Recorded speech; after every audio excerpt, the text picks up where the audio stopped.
Bonjour, chers membres de la communauté Apprendre les mathématiques. Je suis heureux d'être parmi vous encore ce matin.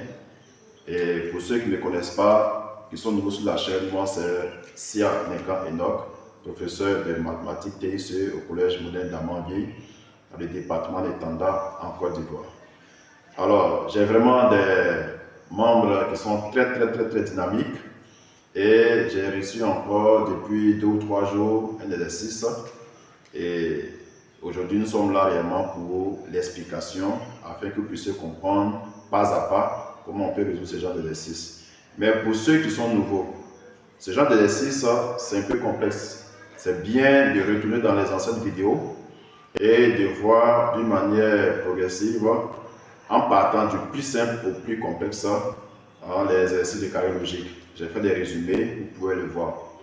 Alors, pour ceux qui vont suivre jusqu'à la fin, il y aura un bonus pour vous, pour que réellement vous puissiez avoir des petits secrets par rapport au carré logique. C'est parti. Alors ici, voici le carré qui a été proposé. C'est un carré de 4 lignes, 4 colonnes, un carré de chiffres. Dans les informations, on a 2 bien placés, un mal placé pour toutes les lignes. Alors, ce qu'on observe déjà, la première étape, c'est l'étape de déblayage. C'est-à-dire, on doit pouvoir supprimer, si possible, des chiffres en fonction des informations qu'on a pour chaque ligne. Sauf que pour utiliser les règles de base de carré logique afin de supprimer les lignes, il faut qu'on ait des informations uniques. Alors que là, nous voyons que nous avons des informations qui ne sont pas uniques. C'est-à-dire que là, on a 2 bien placés et puis un mal placé. Ce n'est pas des informations uniques. Donc, on ne peut pas s'appuyer sur ces informations pour supprimer, si possible, des chiffres. Deuxième chose, on se rend compte que la solution va comporter 4 éléments, 4 chiffres, parce qu'il y a 4 positions. Pour chaque information, il y a 3 éléments, 3 éléments, 3 éléments, 3 éléments. Ça suppose que ici, il y a 3 éléments qui font partie de la solution et il y a un élément qu'on doit forcément supprimer. Donc, on doit supprimer des éléments obligatoirement. C'est pourquoi on va passer par la méthode de comptage. La méthode de comptage nous permet de supprimer des éléments afin d'avoir les chiffres de la solution. Donc, on met ici méthode de comptage. Méthode de comptage.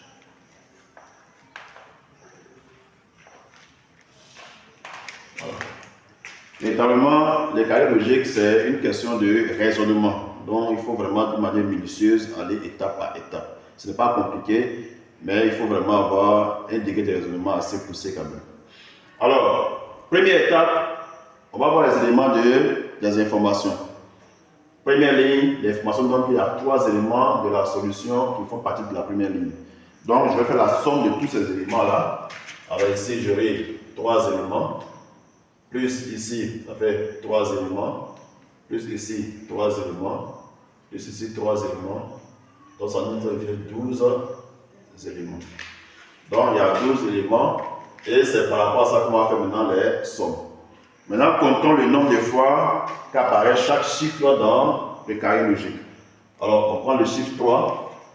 Alors, le chiffre 3, il apparaît comme des fois 1, 2, 3, 4 fois. Donc, ici, le chiffre 3 apparaît 4 fois. Le chiffre 4, il apparaît comme des fois 1, 2, 3, 4 fois.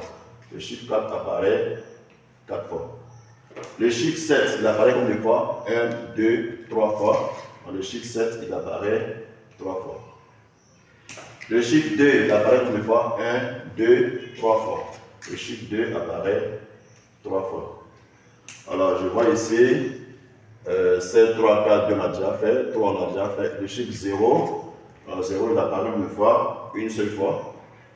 Et enfin, je regarde 7, 4, c'est déjà fait. Le 5 apparaît une fois.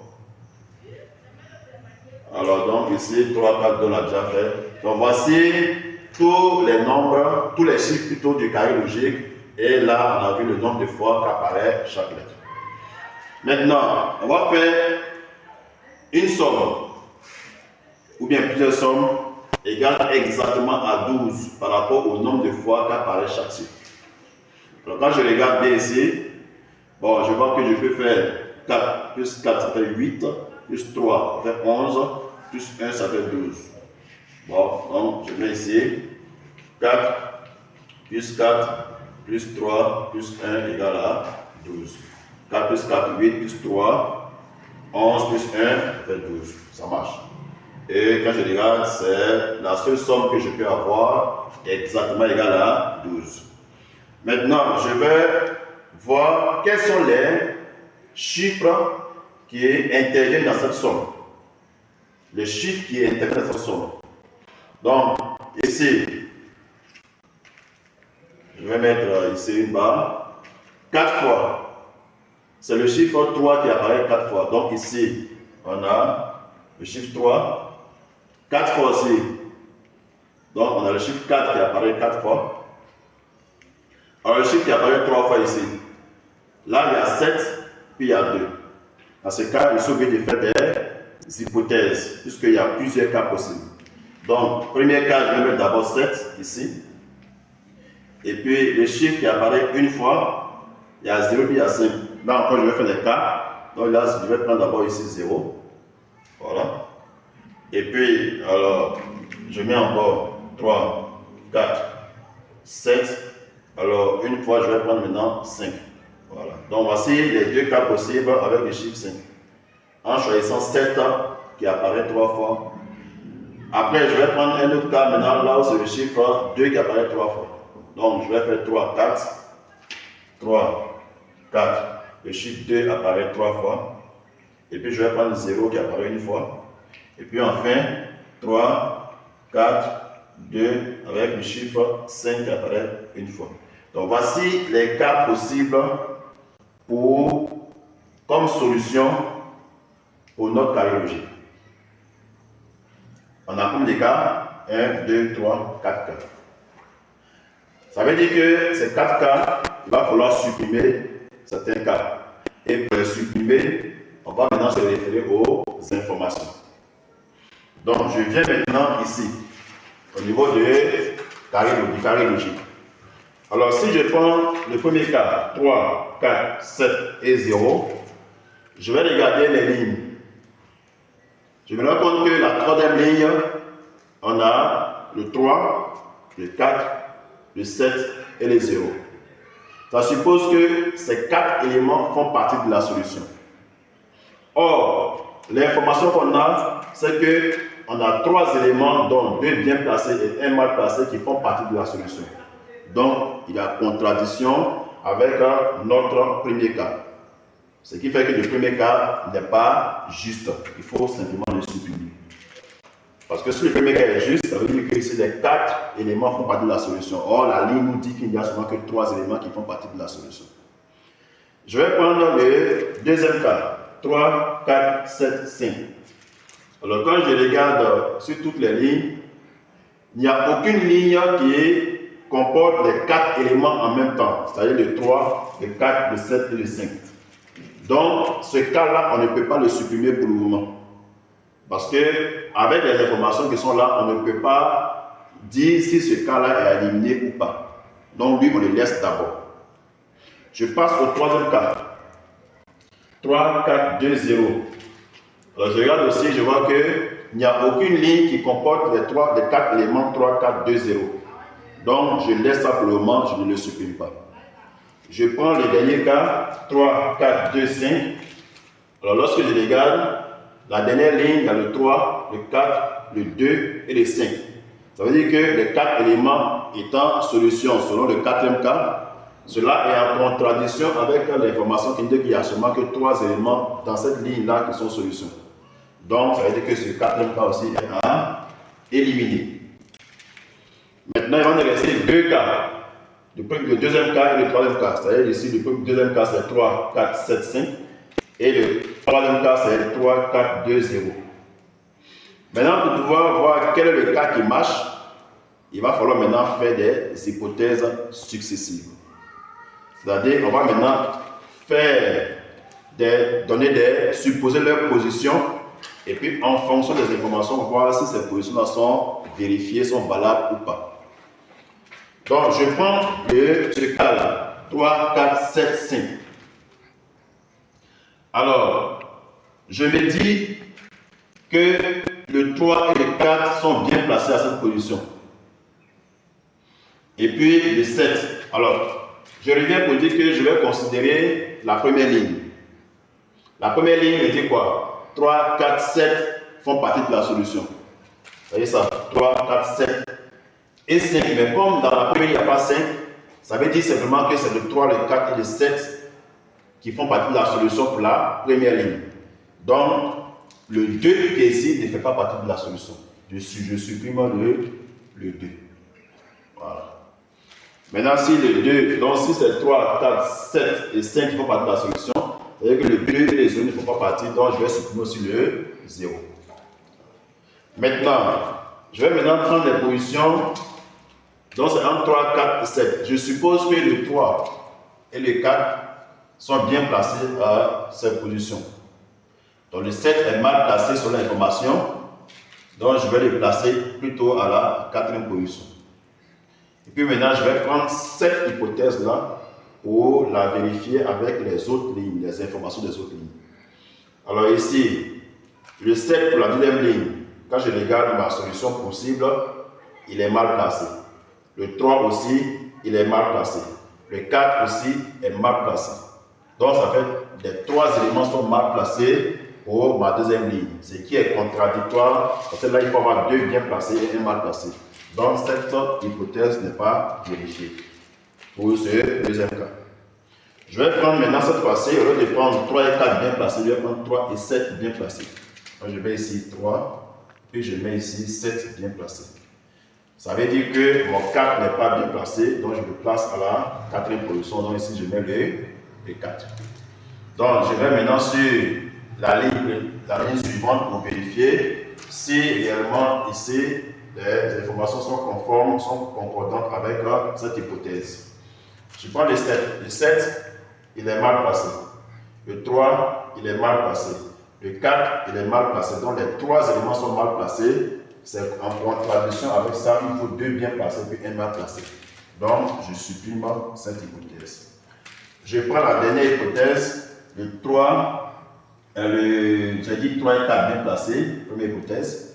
Après 3 et 7 bien placés. Après c'est 4 et 7 bien placés. Donc je vais positionner sur les 4. Et puis le 7 bien placé. Et puis maintenant, mon 3 ici étant mal placé sur l'information, donc il va se positionner à la 4e position. Je mets ici le 3. Je vais maintenant vérifier avec l'information suivante. 2 bien placés, 1 mal placé pour la 2e ligne. Je prends le 7 ici, il est mal placé, parce qu'il va être sa position que j'ai supposée. Le 3, il est mal placé, il va être sa position que j'ai supposée. Le 4 aussi est mal placé, il va être sa position que j'ai supposée. Donc, les 3 sont mal placés et c'est en contradiction avec l'information qui dit 2 bien placés, 1 mal placé. Donc, ça aussi, c'est faux.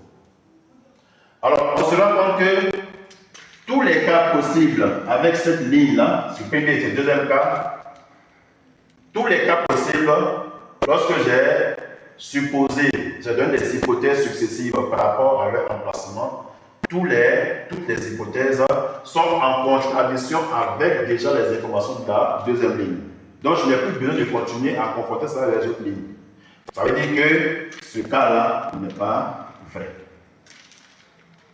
Donc maintenant je vais passer au 3e cas, 3, 4, 2, 0. Alors, 3, 4, 2, 0, je vais effacer ici. 3, 4, 2, 0. Alors ici aussi, ça suppose que, voilà, je vais enlever ça. Voilà. Donc, si c'est 3, 4, 2, 0 qui font partie de la solution, 3, 4, 2, 0, ça veut dire que le 2 et le 7 plutôt et le 5 ne font pas partie de la solution. 3, 4, 2, 0 étant dans la solution, donc le 7 et le 5 sont à supprimer du carré. Donc je supprime le 7 et puis le 5. Voilà. Maintenant, on va faire des hypothèses successives maintenant pour pouvoir voir si ce cas-là est conforme aux informations qui sont là. Donc, je prends toujours mon 3 et 4 bien placés comme voilà, 3 et 4 bien placés. Et puis le 2, puisque ici c'est le 3, le 4, le 2 qui font partie de la solution. Donc le 2, je suppose que le 2 là est mal placé. Donc ici il va se positionner à la troisième place. Je vais confronter cela avec l'information de la deuxième ligne. Alors je vois ici le 3, il est mal placé par rapport à la position que j'ai supposée. Le 4 est mal placé et le 2 est mal placé. Donc cette hypothèse n'est pas vraie. Je vais prendre le 3 et le 2 bien placés. Donc je mets ici le 3 et puis le 2 bien placé. C'est-à-dire que le 4 ici est mal placé. Donc je positionne le 4 ici. Je vais vérifier avec ça. Donc le 3 il est mal placé. Le 4 il est bien placé. Le 2 il est bien placé. Donc vous voyez tout de suite qu'on a 4 bien placés, 2 bien placés, et puis 3 mal placés. Donc ça va être 2 bien placés, 1 mal placé, et c'est conforme à notre hypothèse qu'elle a. C'est-à-dire que là, il suffit de continuer. Puisqu'il n'y a pas de contradiction, je continue avec la ligne suivante. Je prends le 3. Le 3 ici, il est bien placé. Alors le 0, je ne l'ai pas encore placé ici. Mais sa position est vide. Le 4, il est mal placé. Donc, je reviens sur le 0. Comme sa position ici est vide, donc je vais maintenant supposer que vous passez sa position bien placée. Donc, si je reviens maintenant, ça fait 3 bien placé, 0 bien placé, et 4 mal placé, ça me fait 2 bien placés et 1 mal placé. C'est conforme à la ligne qui est là. Je vais maintenant sur la dernière ligne. Alors ici, je vois le 3, il est mal placé. Le 4, il est bien placé ici. Le 2, il est bien placé là. Donc, on a ici 4 et 2 bien placés.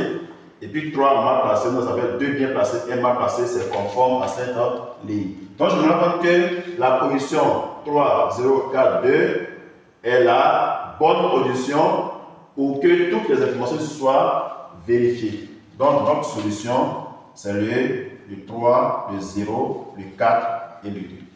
Chers membres de la communauté, voici un peu comment on résout ce genre d'exercice. Et vous avez vu, on allait pas à pas, d'une manière minutieuse. Forcément, on trouve le résultat.